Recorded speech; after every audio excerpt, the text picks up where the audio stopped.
يا أيها الرسول بلغ ما أنزل إليك من ربك وإن لم تفعل فما بلغت رسالته. Kalau kita mempelajari ulumul Quran, orang memberitahu kepada kita bahwa isi Al-Quran itu satu, isinya tentang al-wa'ad, janji Allah. Kedua, al-wa'id, ancaman Allah. Ketiga, cerita-cerita. Keempat, hukum. Kelima, tentang hari kiamat, alamat. Mula Sabra membagi isi Al-Quran itu berdasarkan tujuan Al-Quran itu diturunkan ke dalam 6 bagian. Dan satu-satu ini sekarang dia perinci. Bagian yang pertama dari Al-Quran memberikan petunjuk kepada kita untuk mengenal zat Allah, sifat Allah, dan af'al Allah. Mengenal zat Allah adalah yang paling sulit dari semuanya dan paling berat otak kita memikirkannya. Dan karena itu di dalam Al-Quran berkenaan dengan zat Allah itu sedikit sekali. Yang ada adalah hanya isyarat-isyarat saja, tanda-tanda saja. Berkenaan dengan zat Allah itu ada 2 yang harus kita lakukan. Tanzih dan tamzim. Tanzih artinya mensucikan Allah dari segala apa yang kita bayangkan. Jadi jangan membayangkan zat Allah seperti apapun. Dengan mengucapkan subhanallah ta'ala amma yasifun. Maha suci Allah dari apa-apa yang mereka sifatkan. Laisa kamitslihi syai' wa lam yakul lahu kufuwan ahad. Itu untuk zat Allah. Kita harus melakukan tanzih mutlak. At-tanzih al-mutlak. Dan yang kedua, selain at-tanzih al-mutlak, at-ta'zim. At-ta'zim al-mutlak. Mengagungkan secara mutlak. Subhana rabbika rabbil izzati amma yasifun. Maha suci Tuhan kamu, Tuhan pemilik segala keagungan dari apa-apa yang mereka sifatkan. Yang zat itu yang paling tinggi dalam Al-Quran hanya dibahas sedikit saja, hanya tanda-tandanya saja. Kemudian berkenaan dengan sifat-sifat Allah, Al-Quran bercerita lebih banyak dan lebih luas. Dan kebanyakan ayat Al-Quran memperinci sifat-sifat Allah ini, seperti ilmu, kudrat, hayat, sama, basar, kalam, hikmah, dan sebagainya. Ini juga, kata Mula Sabra, sangat sulit buat orang-orang yang akalnya sempit atau pemahamannya pendek. Wa fi hadzal qasam aidan ghumudun syadidun 'ala al-uqul ad-dha'ifah wa ta'assurun kamun 'ala al-afhamil qasirah. Ini juga sangat sulit kecuali orang-orang yang betul-betul mendalam ilmu. Karena ada yang disebut sifat-sifat tasbih dari Tuhan. Kalau pada yang pertama, pada zat Allah ini kita harus melakukan tanzih dan ta'zim, mensucikan Tuhan dari sifat-sifat yang tercela dan membesarkan Allah Subhanahu wa taala lebih dari segala-galanya. Dalam yang kedua itu berkenaan dengan sifat, kita ini akan berhadapan dengan tasbih. At-tasbih. Tasbih itu adalah keserupaan Tuhan dengan kita. Kalau tanzih, kita berusaha untuk membayangkan Tuhan itu tidak sama dengan kita di dalam zatnya itu. Laisa kamitslihi syai' wa lam yakul lahu kufuwan ahad. Itu tanzih namanya. Yang kita tegaskan di situ adalah dissimilarity, kebedaan kita, dan perbedaannya mutlak, beda dia dengan kita. Dalam yang kedua itu tasbih, ada kesamaan antara Tuhan dengan kita. Yaitu misalnya Tuhan mendengar, kita juga mendengar. Tuhan mengetahui, kita juga mengetahui kan. Tuhan hidup, kita juga hidup. Tuhan wujud, kita juga wujud kan. Tapi untuk bagian itu sama sih pakai tanda petik. Karena menurut para sufi kita ini tidak punya wujud. Tapi sekarang kita lihat kita ini punya wujud. Mata Anda bisa kelap-kelip gitu, tidak jelas ada wujud. Bukan ilusi. Tapi kata orang sufi sebetulnya Anda tidak punya wujud sama sekali. Bahkan di dalam Al-Quran disebut kalau manusia menipu, Tuhan juga menipu. Wa makaru wa makarallah wallahu khairul makirin. Manusia menipu, berarti Allah pun menipu, dan Allah penipu yang paling baik. Atau manusia mempermainkan, Tuhan pun mempermainkan. Seperti dikisahkan dalam surat Al-Baqarah tentang orang-orang kafir. Wa idza laqul ladzina amanu qalu inna ma'akum innama nahnu mustahzi'un. Itu ada orang-orang munafik. Kalau ketemu dengan orang beriman, mereka berkata, wa idza laqul ladzina amanu qalu amanna wa idza khalu ila syayatinihim qalu inna ma'akum innama nahnu mustahzi'un. Kalau berjumpa dengan orang beriman, kami juga beriman. Kalau berjumpa dengan setan-setan mereka berkata, kami, we are with you. Kami juga bersama kalian. Kami ini cuma mempermainkan saja. Innama nahnu mustahzi'un. Maka Tuhan berkata, Allahu yastahzi'u bihim. Allah juga mempermainkan mereka. Mereka itu menipu, tadi kan? Tuhan juga menipu. Yukhadi'un Allah. Itu dalam bahasa Arabnya digunakan kata yukhadi'un. Khoda'a ini yukhadi'u. Kalau yakhda'u itu menipu aja. Yakhda'u menipu. Kalau yukhadi'u asalnya dari kata khoda'a, yukhadi'u mukhoda'atan wa khida'an. Itu artinya saling berbalasan. Seperti kata qatala, membunuh. Tapi kalau qatala itu saling membunuh. Yuqatilu saling membunuh. Kalau yaqtulu membunuh saja. Yuqatilu saling membunuh. Yukhadi'unallaha itu sebenarnya terjemahan yang lebih tepat. Mereka dan Allah saling menipu. Mereka menipu Allah. Allah menipu mereka. Mungkin Anda berpikir, apa Allah bisa ditipu? Tidak. Karena Allah tahu mereka ini berusaha untuk menipu Allah aja. Tapi tidak berhasil. Karena Al-Quran itu mengatakan, yukhadi'unallaha walladzina amanu wa ma yakhda'una illa anfusahum. Sebagian qiraat membacanya wa ma yukhadi'una illa anfusahum. Jadi tidak baca wa ma yakhda'una, tapi wa ma yukhadi'una illa anfusahum walakin la yash'urun. Sebetulnya mereka itu tidak sedang saling menipu dengan Allah dan orang beriman, tapi mereka itu saling menipu dengan diri mereka sendiri, tapi mereka sendiri tidak merasakannya. Nah, di situ ada kesamaan antara sifat-sifat Allah dengan sifat-sifat kita. Itu pada tauhid sifat. Dan tugas kita adalah berusaha berakhlak dengan akhlak Allah Subhanahu wa taala. Sudah sering kita dengar ini kan pembicaraan. Ini tasybih. Kalau tadi tanzih itu berkenaan dengan zat, kita harus tanzih. Jangan mau coba-coba menyamai Allah dalam zatnya, tanzih. Tapi di dalam sifat kita harus berusaha untuk seperti Allah Subhanahu wa taala. Karena kalau kata orang Inggris, like begets like. Kita ini cenderung menyukai orang-orang yang suka kepada kita, yang sama dengan kita. Jadi kita suka kepada orang-orang yang sama dengan kita. Karena itu kalau Anda ingin disukai orang lain, berusahalah menyamakan diri Anda dengan orang lain itu. Kalau dia ngomong-ngomong tentang kunci-kunci kegaiban, oh iya kunci-kunci kegaiban, gitu. Itu kunci kegaiban itu tulisan Mullah Sadra, iya tulisan Mullah Sadra, gitu.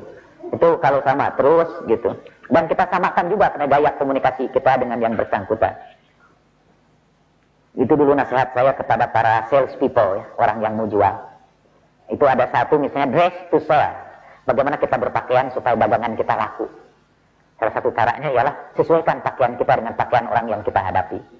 Jadi kalau kita mau jual presentasi di kantor-kantor yang pakai dasi, kita juga pakai dasi. Karena kalau kita datang pakai blue jean, kemudian pakai t-shirt, itu mereka sudah mulai bikin hijab. Kita harus menyesuaikan diri kita. Begitu pula dengan Allah Subhanahu wa taala. Kita harus melakukan tasybih kalau berkenaan dengan sifat, bukan tanzih. Ini perlu saya jelaskan karena ada seorang mubaligh khutbah dan menceritakan keterlaluan itu orang. Ada yang mengajarkan supaya kita ini berakhlak dengan akhlak Tuhan. Apa tidak takabur itu? Kita mau menyerupai Tuhan. Kita bilang bukan saya takabur itu mau menyerupai Tuhan, itu musyrik malah. Kalau yang kita maksud itu tentang zat Tuhan. Tapi kalau kita maksud itu sifat-sifat Allah, kita disuruh untuk berakhlak dengan akhlak Allah. Itu bukan kata kita, itu kata Nabi. Takhallaqu bi akhlaqillah. Berakhlaklah kamu dengan akhlak Allah. Itu tasbih. Itu tauhid as-sifat. Masih bagian yang pertama dari Al-Qur'an. Banyak sekali ayat Al-Qur'an bercerita tentang sifat-sifat Allah itu. Kemudian al-af'al, lebih banyak lagi. Af'al Allah itu di mana kita lihat perbuatan Allah itu? Di alam semesta ini. Dalam segala yang maujud, yang diijadkan oleh Allah Subhanahu wa taala, kita temukan. Al-Qur'an banyak bercerita tentang af'al Allah ini dengan uraian yang lebih banyak daripada sifat-sifat Allah. Mulai dari apa yang terdapat di alam syahadah seperti langit, gemintang, bukit, lautan, awan, hujan, flora dan fauna, baik yang tampak dengan panca indera kita maupun yang tidak tampak dengan panca indera kita. Allah juga menampakkan af'alnya pada alam malakut. Termasuk alam malakut itu adalah malaikat ruhaniyah, makhluk-makhluk ruhaniyah, ruh, hati, nafs. Itu semua berada di alam malakut. Alam malakut yang paling rendah misalnya adalah malaikat yang berkaitan untuk mengurus bumi. Ada sebuah hadis, setiap bagian dari bumi di situ ada malaikat yang mengurusnya. Kalau manusia kan biasanya satu RT itu ada seorang yang mengurusnya. Ini pembagiannya tidak berdasarkan RT, tapi pembagian berdasarkan Allah alam. Nah, malaikat mengurus setiap bagian di bumi ini.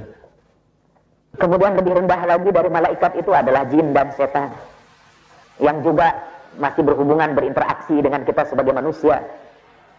Di atas para malaikat itu yang berada di bumi ini, ada malaikat yang berada di langit.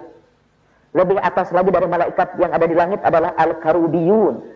Itu malaikat-malaikat yang dekat di hadapan Allah yang maha suci, yang menikmati jalalul hadratir rububiyah wa jamaliha.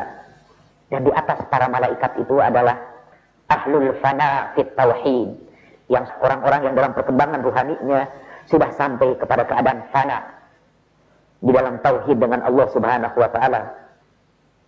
Dan dia juga sudah tenggelam dalam menikmati keindahan wajah Allah Subhanahu wa taala.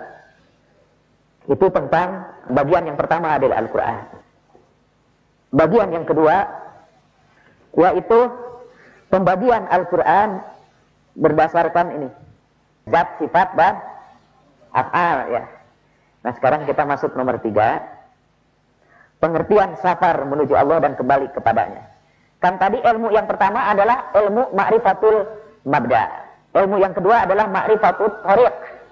Kalau yang pertama itu min aina, dan kita sekarang sedang memasuki fi aina. Ilmu tentang jalan menuju Allah Subhanahu wa taala. Kita semua ini musafir yang sedang berangkat menuju Allah Subhanahu wa taala. Fi aina, di mana kita ini ya? Tentang jalan menuju Allah ini. Al-Quran itu pada bagian yang kedua menjelaskan perjalanan kita menuju Allah Subhanahu wa ta'ala. Sebetulnya seluruh isi yang akan kita pelajari ini, dimulai pengantarnya itu di sini, satu demi satu, secara keseluruhan. Seluruh isi mafatih al-ghaib ini, kunci kegaiban. Kemarin saya disuruh menjelaskan tafsir surat Yasin, mulai ayat ke-33 sampai 50. Dan dari ayat 71 sampai terakhir surat Yasin. Saya harus jelaskan dalam waktu 1,5 jam sama seperti kita di sini. Di para Madinah. Agak sulit saya menjelaskan seluruh. Terjemahannya saja habis itu 1,5 jam. Jadi apalagi harus menjelaskan tafsirnya. Jadi saya minta izin aja hanya menjelaskan yang ayat 33 sampai ayat 50. Ayat 33-50 itu Allah bercerita tentang matahari dan bulan, bumi mula-mula.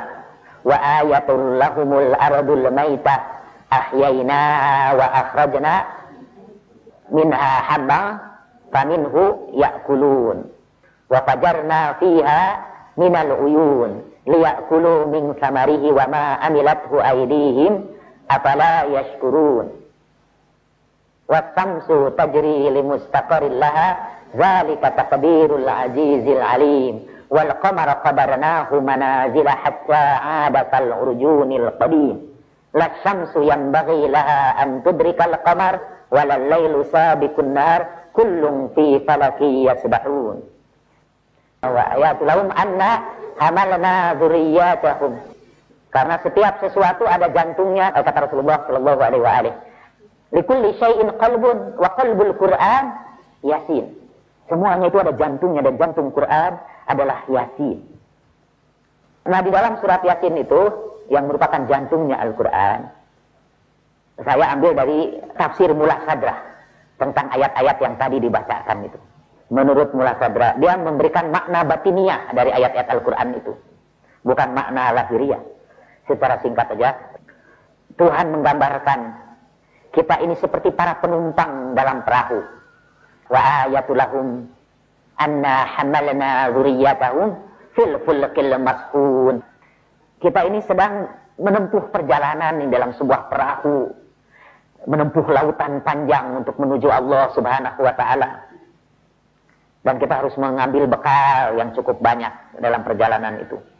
Kemudian hubungan kita dengan Allah Subhanahu wa taala itu sama seperti hubungannya rembulan dengan matahari. Wa samsu tajri li mustaqarrin laha zalika taqdirul azizil alim wal qamara qaddarnahu manazil hatta 'ada kal urjunil qadim. Kita ini seperti bulan yang mengelilingi matahari dalam perjalanan itu. Dan kata Mullah Sadrah, maksudnya begini, bulan itu tidak punya cahaya. Bulan itu tidak ada cahaya.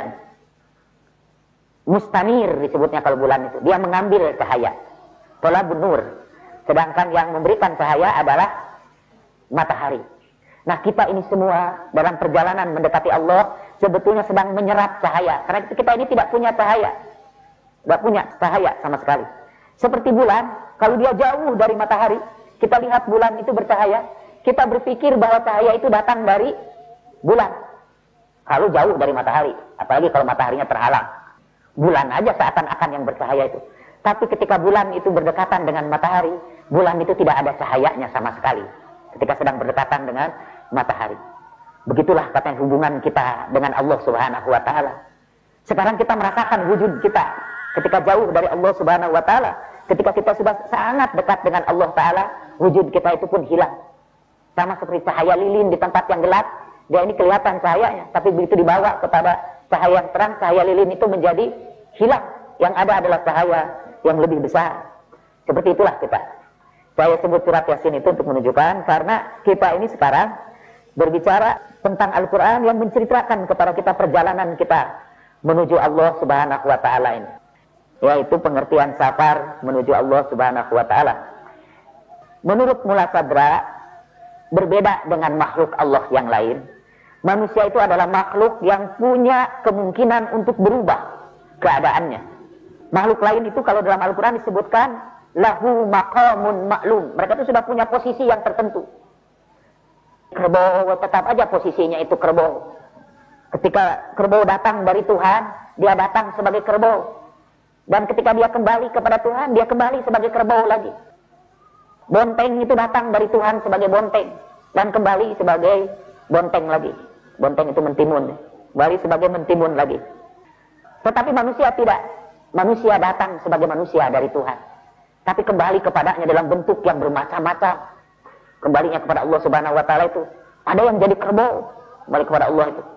Ada yang jadi babi, ada yang jadi monyet, ada yang jadi mentimun, kembalinya kepada Allah Subhanahu wa taala itu. Karena manusia adalah makhluk yang punya potensi untuk berubah dengan perubahan yang luar biasa. Boleh jadi dia kehilangan insaniyahnya, kemanusiaannya, dan menjadi makhluk-makhluk yang lain. Laqad khalaqnal insana fi ahsani taqwim, tsumma radadnahu asfala safilin, illa alladziina amanu wa 'amilus shalihat falahum ajrun ghairu mamnun. Gitu kata Al-Qur'an kan. Itu untuk menunjukkan kemampuan manusia untuk berubah dengan perubahan yang luar biasa. Ada satu bagian yang sangat penting yang harus bicarakan di sini dan lebih bermanfaat buat kita, yaitu adab pembahasan ilmu-ilmu Al-Qur'an. Mullah Sadrah menceritakan kepada kita bagaimana caranya kita membaca Al-Quran, supaya dari Al-Quran itu kita memperoleh kunci-kunci kegaiban. Salah satu dari bagian cara membaca Al-Quran itu kata dia ialah tadabbur ya. Ketika kita membaca Al-Quran, kita harus merenungkan maknanya, menyerapkannya betul-betul. Satu-satu diserapkan ayat Al-Quran itu berulang kali, diulang sampai beberapa kali juga. Imam Ja'far As-Shadiq juga pernah baca mengulang-ulang satu ayat terus diulang-ulang. Akhirnya beliau pingsan. Katanya puncak yang terakhir dari baca Al-Quran itu, yang paling rendah dari baca Al-Quran itu, kita hanya memperhatikan huruf-huruf. Yang kedua, kita membaca Al-Quran itu sampai kepada tingkat kita merasa Tuhan sedang berbicara kepada kita. Satu lagi yang diciptakan Mullah Sadra untuk melatih. Pertama, dengarkan Al-Quran ini diucapkan oleh mulutmu sendiri. Itu bacaan Al-Quran yang paling rendah. Dan biasanya katanya kita sibuk dengan makhraj dan lagu. Maknanya hilang sama sekali. Cara yang kedua adalah kita anggap Tuhan sedang menyapa kita dengan ayat-ayat Al-Quran itu sedang berbicara kepada kita. Dan kita pusatkan perhatian kepada sabda Tuhan kepada kita ini. Kita sedang bermuhafadzah dengan Allah Subhanahu wa Ta'ala. Cara yang kedua. Cara yang ketiga ialah pertama kita dengarkan Al-Quran seperti kita dengar dari mulut kita sendiri, bukan seperti emang kita dengar dari mulut kita sendiri. Yang kedua, bayangkanlah kita mendengar Al-Quran itu diucapkan oleh malaikat Jibril kepada kita. Seakan-akan Quran itu sedang dibacakan malaikat Jibril kepada kita. Yang ketiga, dengarkan Al-Quran itu seakan-akan Rasulullah Shallallahu Alaihi Wasallam sedang membacakan Al-Quran itu buat kita. Dan yang paling tinggi ialah dengarkan Al-Quran itu seakan-akan Allah sendiri yang berbicara kepada kita. Dan puncak yang paling tinggi karena kita tidak melihat kalam Allah lagi. Yang kita lihat adalah Al-Mutakallim, yaitu yang berbicara, yaitu Allah sendiri. Itu yang bisa bikin kita pingsan seperti Imam Ja'far As-Shadiq salamullahi alaihi. Saya mohon maaf tidak sempat tanya-tanya ini ya, karena katanya belajar ilmu yang begini tidak boleh bertanya.